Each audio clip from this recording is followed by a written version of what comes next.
Hi everyone, and welcome to another one of our expert interviews. As you know, I'm very selective about the people that I interview. I love to interview people that have amazing skills that we can share with people in our program.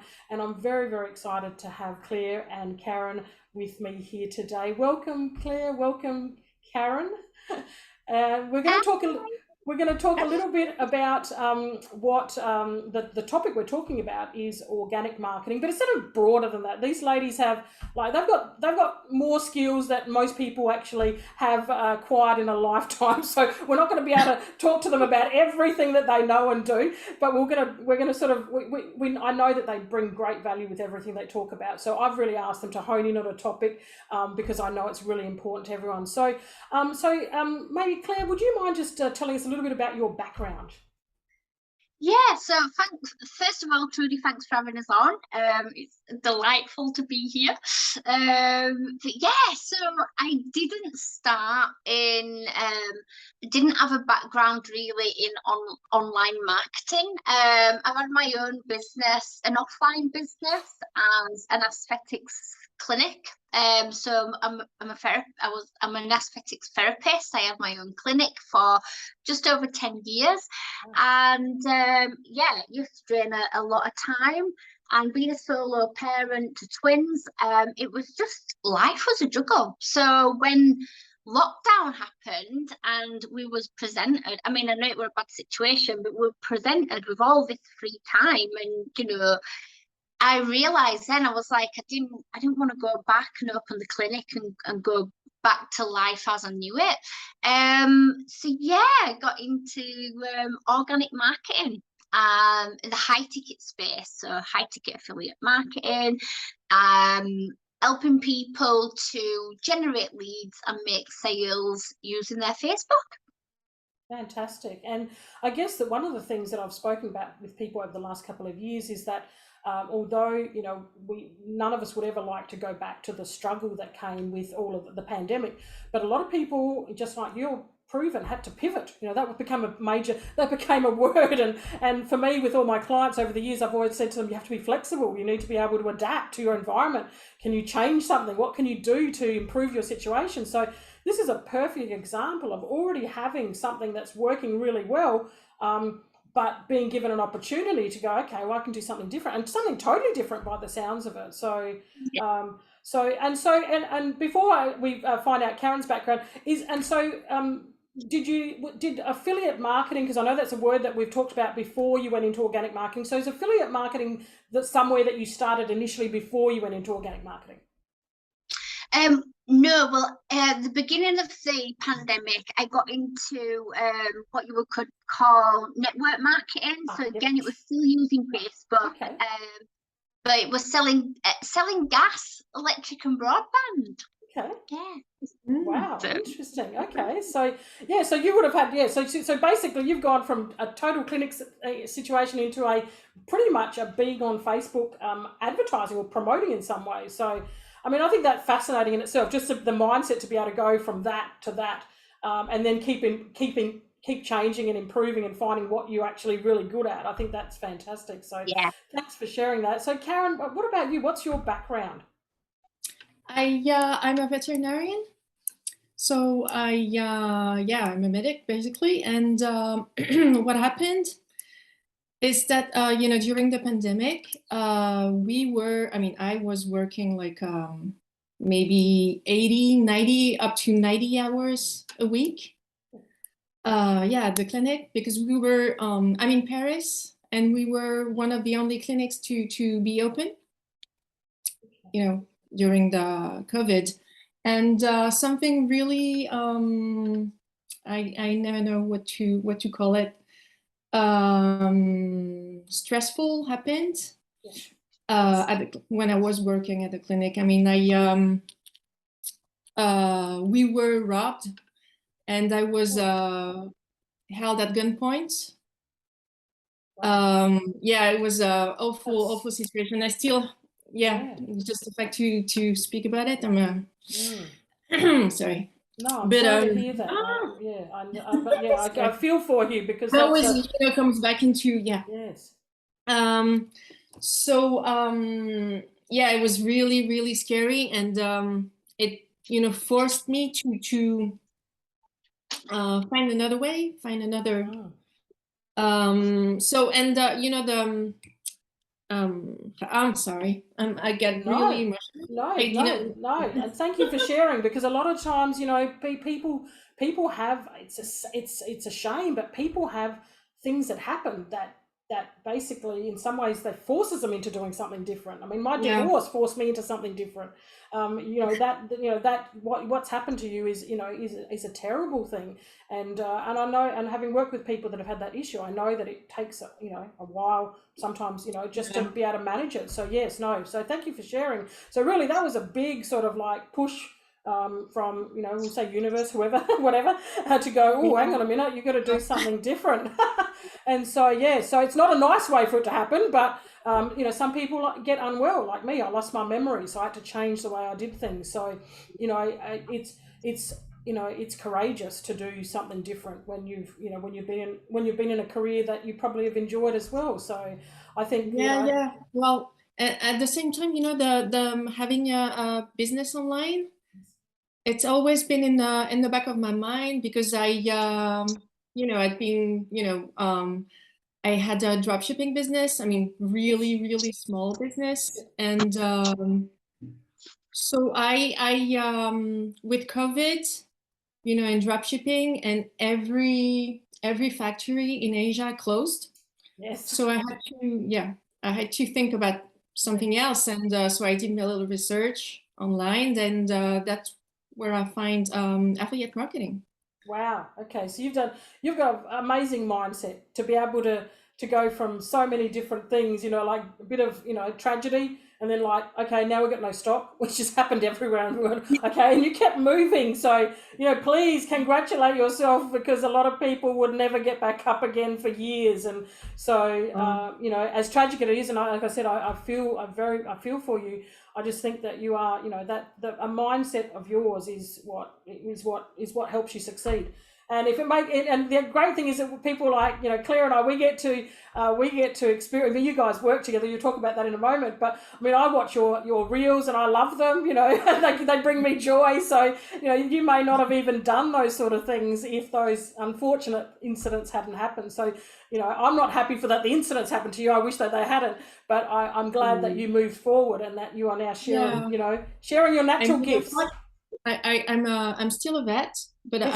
I'm doing it like whenever I can, like pro bono. And I think, I mean, I know I've never loved my job as much as I do now. Yeah. You know, Wow. with no money involved Yeah. or anything. It's just Yeah. yeah. Yes, love that. Oh, thank you so much. I think that's beautiful. That's really lovely. So, and Mm, again, for people that are watching this, you know, they've some of them are starting things, and you know, they want to drop out, and then they, you know, we kept going, no, you must start and finish something, and to get the momentum up. And I talk a lot about emotional resilience for entrepreneurs, learning how to course correct. I call it. You're on this course and you want to get to your outcome, but something happens. You've got to get back on course, and that means being able to, you know, adapt to what's happening, be flexible, and keep moving forward. At the same time, looking after your health, because obviously that's the most important part in anything. So thank you, ladies. So one of the things I've just got questions here that I wanted to ask you is,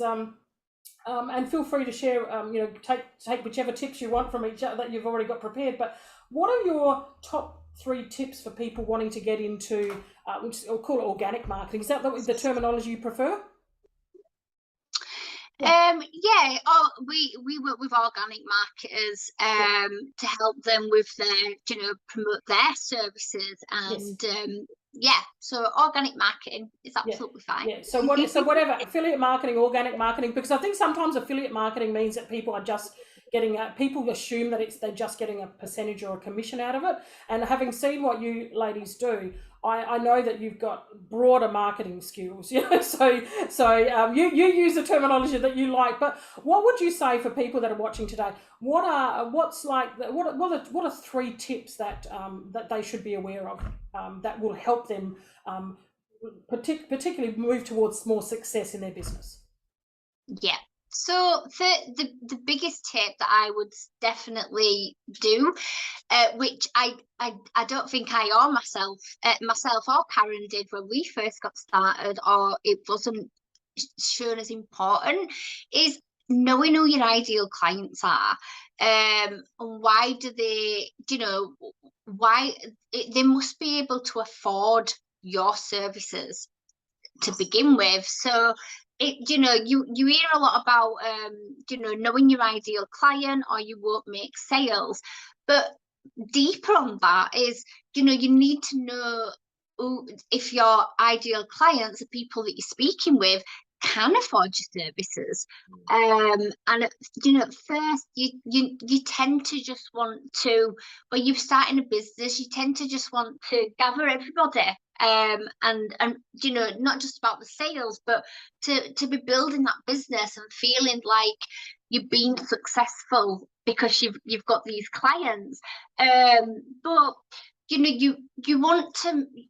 to make sure that you've got the right clients, because you want to avoid things like an headache. If you're trying to help somebody and they're not right for your services, for your product, it can injure your happiness for yourself and your client, because you might not align. They might not be at a stage that you need them to be at, and it can burn a lot of energy. So you want to make sure that they are the right people for your services and your product. And oh, sorry. No, sorry. go on.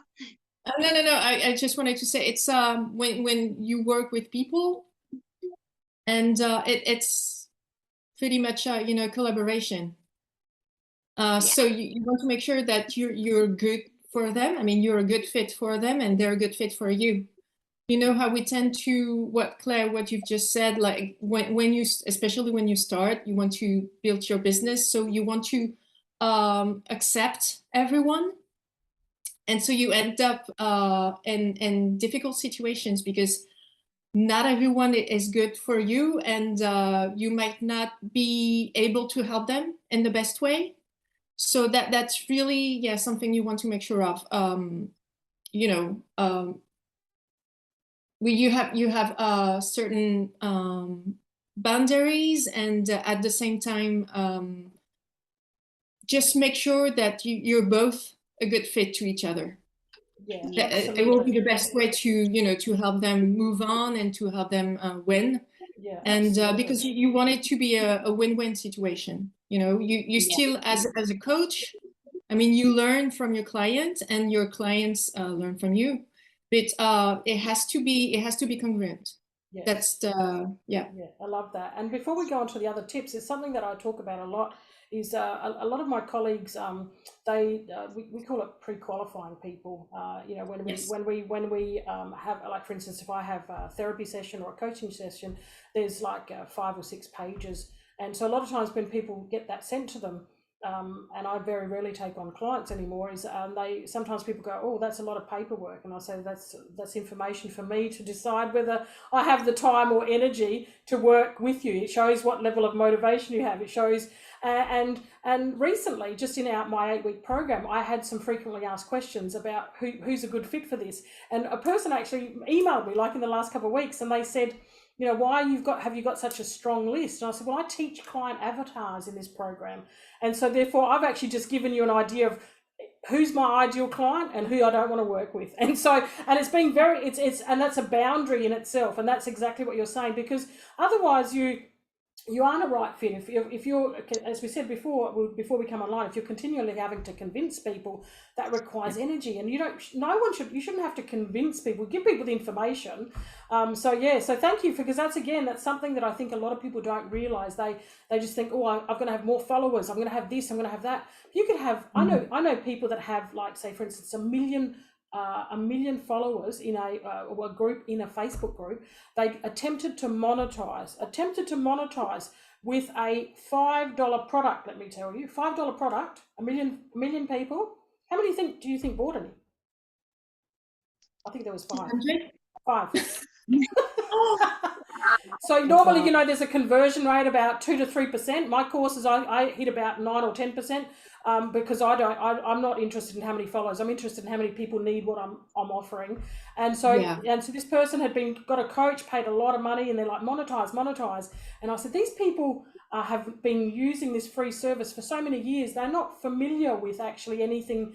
That they don't value the content that you're giving them, because they don't value it. They're not going to want to pay for it. And so again, you know, it's not the amount of people, it's the quality of the people that fit with your service. So what's another tip? Because again, you've got broad experience and knowledge. It's good for people. You can help people with shortcuts with your tips. Yeah. Can I, well, if I can just add to that, when you're connecting with the right people, it saves a lot of time and energy. I know that when I first dipped my toe into high ticket affiliate, I was making sales, but I didn't know my ideal clients was, so I was having to talk to a lot of people, spend a lot of time to just make those odd sales. Where now, for example, my Facebook, I've gone from 5,000 connections to 1,500, and I spend a lot less time online talking to people, and I don't do any chasing. Those people come to me and say, I love what you're doing, I think you can help me. So it means that there's no chasing, there's a lot of time spent, and it's comfortable that if someone comes to me and says, you know, I think that you can help me, and then you go through and actually, do you know what, you don't have this qualification just yet, so it wouldn't be right for you right now.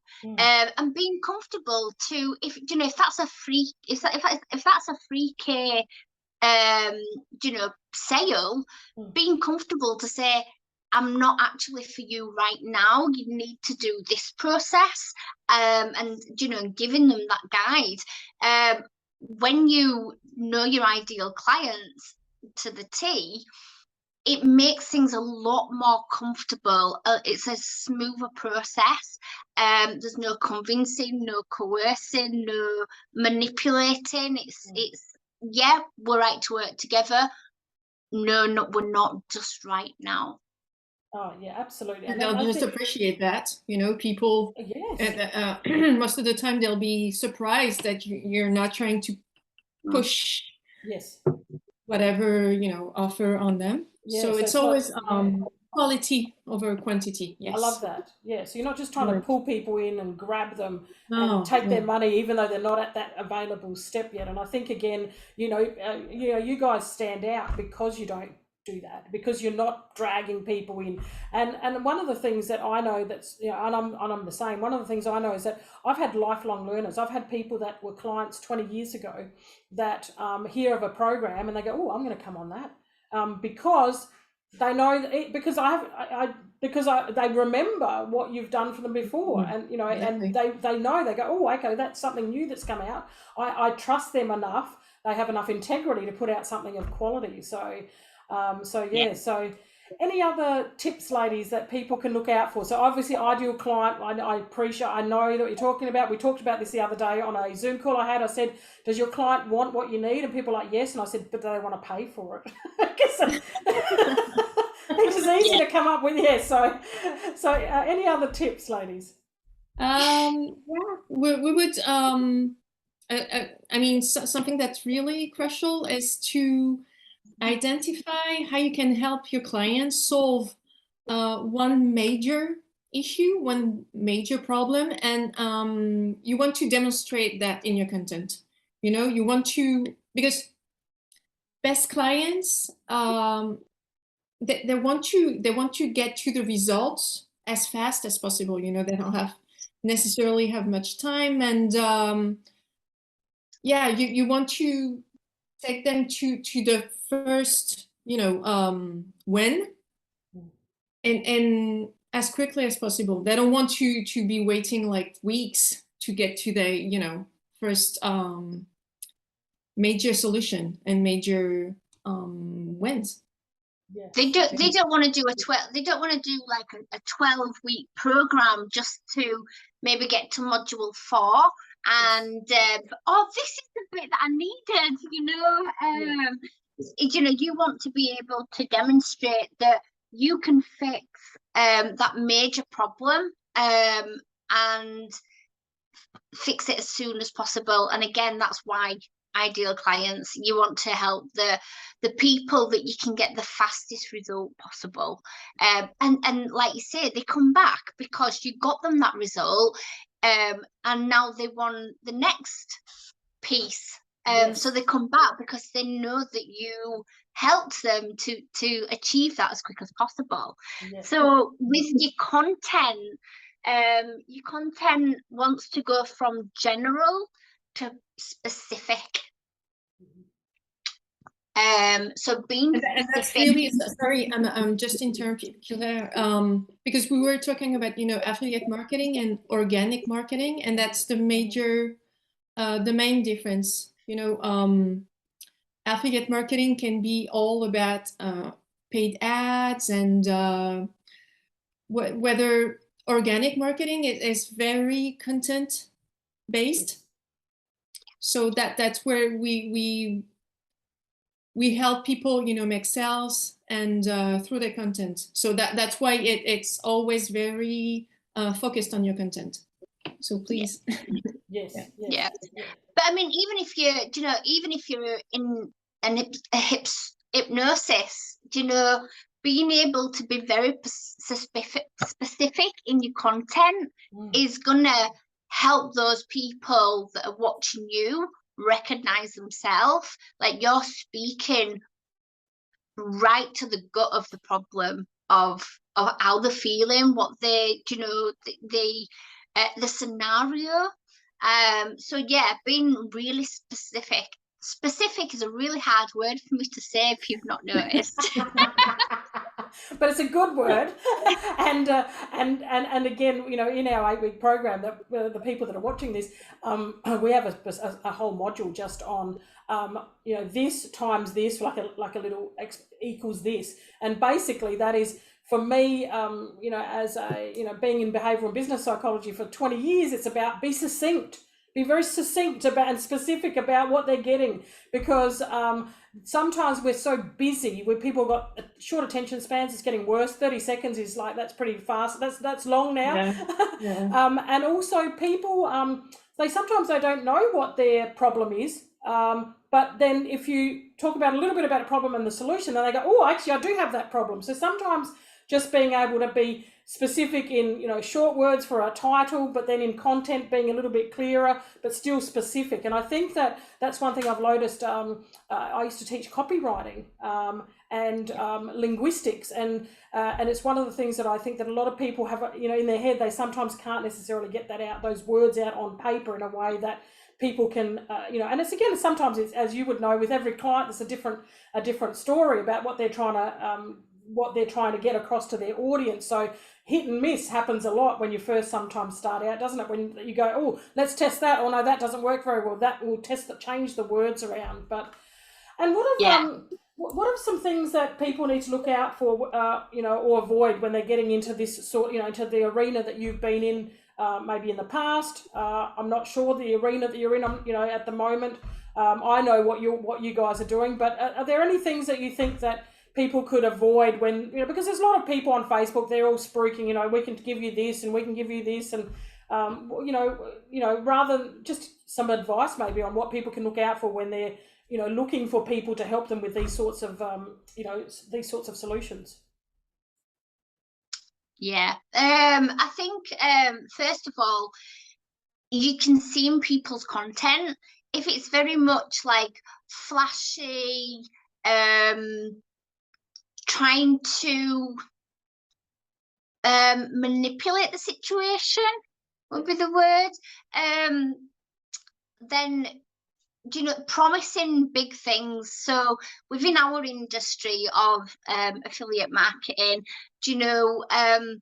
you've got one side where it's very and 1K days in working 3 hours, $1 million in 3 months, you know, just doing nothing, you know, we'll do everything for you. But no one's showing their receipts so often. Just pay Yeah, me now, yeah. I'll do everything for you, and that's it. Yeah. Yeah. Yeah. So obviously, you know, things like done for your systems as well, done for your methods. Like if you're marketing your services online, you know, you want to be as ethical as possible. So like for example, a done for you system where, say, if someone closes the sale for you, you want to be able to know how to close your own sales, and it comes back as well to having a specific message within your content, because when my focus changed to the ideal customer, being more specific in my content, it meant that not only did I save a lot of time, but I don't have to jump on sales calls anymore. I don't have to put them through warm people up in free challenges and things like that. Yeah. Since I made that switch, I mean, and yourself, Karen, you know, often it's people come to us and say, love what you said there, felt like you was in my head talking to me, felt like you can read my mind, I think you can help me. And it's basically a couple of questions to make sure they are a good fit and that they have things. I mean, you're making a promise, so if you're making a promise, they need to have certain qualifications first so that you can put the puzzle together.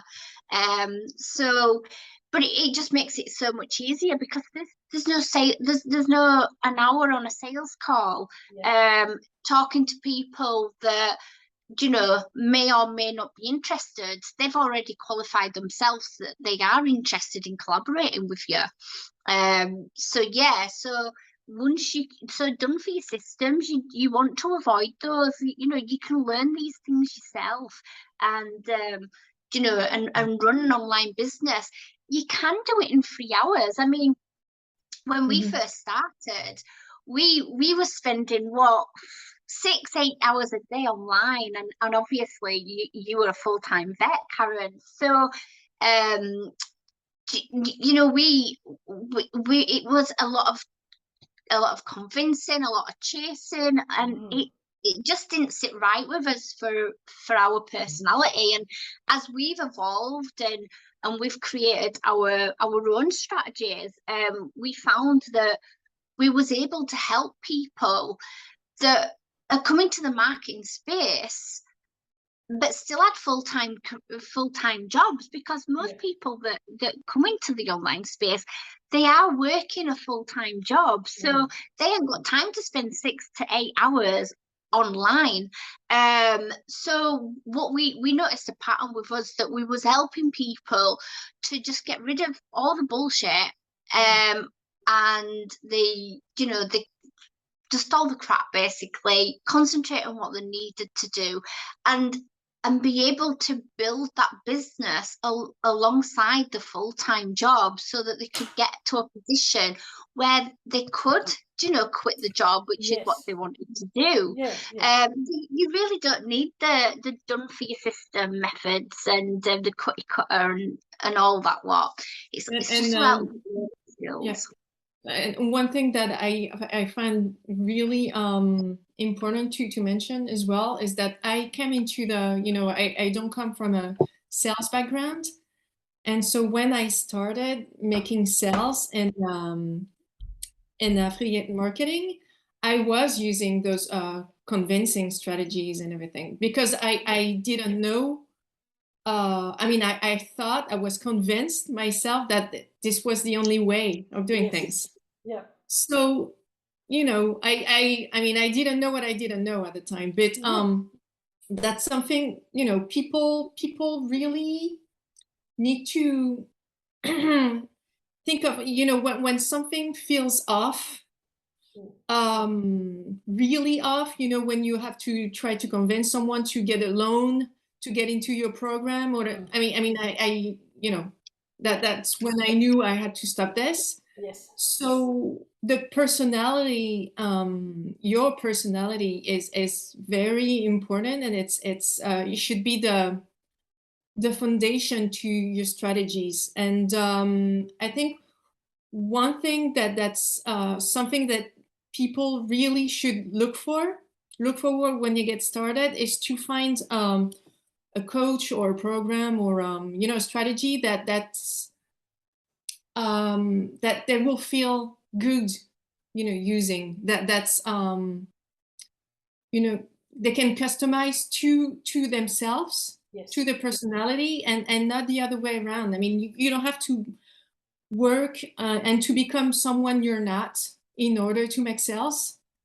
Yes. If it makes sense, Because because you that's do what that I for so did. long, yeah, and your soul eventually, you know, and that's, people go, well, when did you notice? Well, you would probably know when you noticed, when it no longer, you just couldn't do it anymore. And a lot of people, having again been in having run a therapy clinic for like 20 years, Yeah. I know people will say, I'll say to them, you know, your immune system is you know, starting to lower. Your stress is not visible, but it's happening.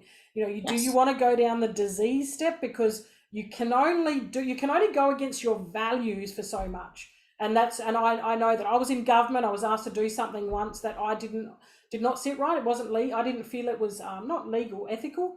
And I said, no, I can't do that. And they're like, what? And I was like, no, I can't do that because I'm not prepared to sell my soul for your outcome. Exactly. And so, and again, I think you're 100% accurate in that. You will align with some people and you won't.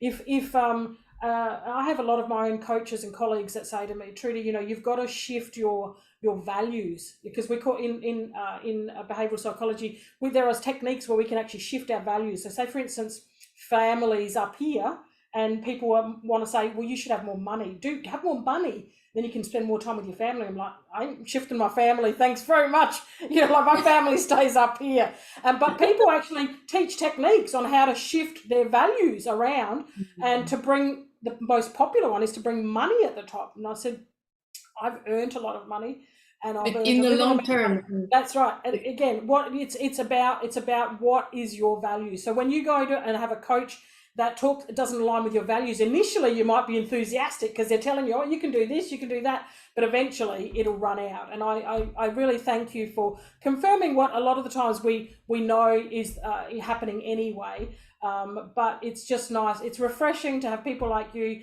You know, Karen's over in Paris, Claire's over in the UK, correct? Yeah, I forgot to mention Northern Ireland, yeah. Northern Ireland, sorry, yeah, that's right, yep. And so, you know, so yeah, we've got people around the globe that are able to assist in this. So, well, thank you so much for sharing with me, ladies. I know we've gone a bit longer, but I think what you've said has been of great value. It's confirming what people need to know and remember when they're in the online business.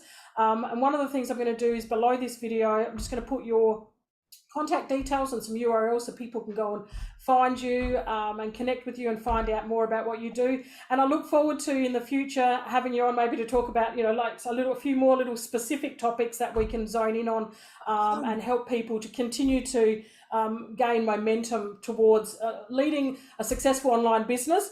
So that, I mean, I spend a few little hours on my business because my values is around my family, my partner, and being in the swimming pool every day. So, you know, so I will only fit in a certain amount, an hour or maybe or two a day if I'm lucky, sometimes none at all. But I'm very effective in that time because everything I do is a joy to me. Whatever I do, if I'm enjoying it, I love it, but I don't need to spend a lot of time doing it because, again, you guys know systems and things, putting things in place, so things that just happen and work anyway. So thank you so much, very much, Claire. Thank you so much, Karen, for joining us. For having us. It was it was delightful to be talking to you. Thank you very, very much. So, all right. Well, goodbye to these lovely ladies, and anyone that is watching. As I said, make sure you reach out to Claire and to Karen, and I look forward to seeing you in another expert interview soon. Thanks very much. Bye for now.